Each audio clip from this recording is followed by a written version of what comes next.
স্বামী আজ বাড়ি ফিরে গেল, ট্রেনে খাওয়ার জন্য প্রসাদ দিয়ে দিলাম ব্যাগ গুছিয়ে। তো কী কী রান্নাবান্না করলাম আর ট্রেনে খাওয়ার জন্য শুকনো খাবার কী কী দিয়ে দিলাম সব কিছু আজকের ব্লগে তোমাদের সাথে শেয়ার করব। প্রথম থেকে শেষ পর্যন্ত তোমরা দেখতে থাকো, আশা করি তোমাদের ভালো লাগবে। রাধে রাধে বন্ধুরা, কেমন আছো সবাই? আশা করি সবাই ভালো আছো, সুস্থ আছো। সকালবেলা থেকে আজকে ব্লগটা শুরু করছি। এই যে অন্নটা হয়ে গেছে, গ্যাস থেকে নামিয়ে রাখলাম, আর ডালটাও হয়ে গেছে, সেটাকেও নামিয়ে রাখলাম।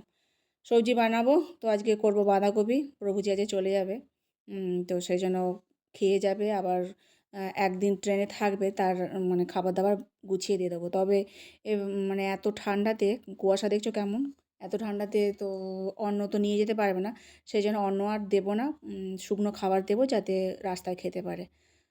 বাঁধাকপি করবো বলে আলুটা ভেজে নিয়েছিলাম, জিরে ফোড়ন দিয়ে এখন ঝিরিঝিরি করা বাঁধাকপিগুলো ধুয়ে আর ওর মধ্যে দিয়ে দিলাম, হয়ে গেছে। এখন একটু গরম মশলা গুঁড়ো করেছিলাম, সেটা এখন দিয়ে দিলাম। বাঁধাকপি, নিরামিষ বাঁধাকপির তরকারি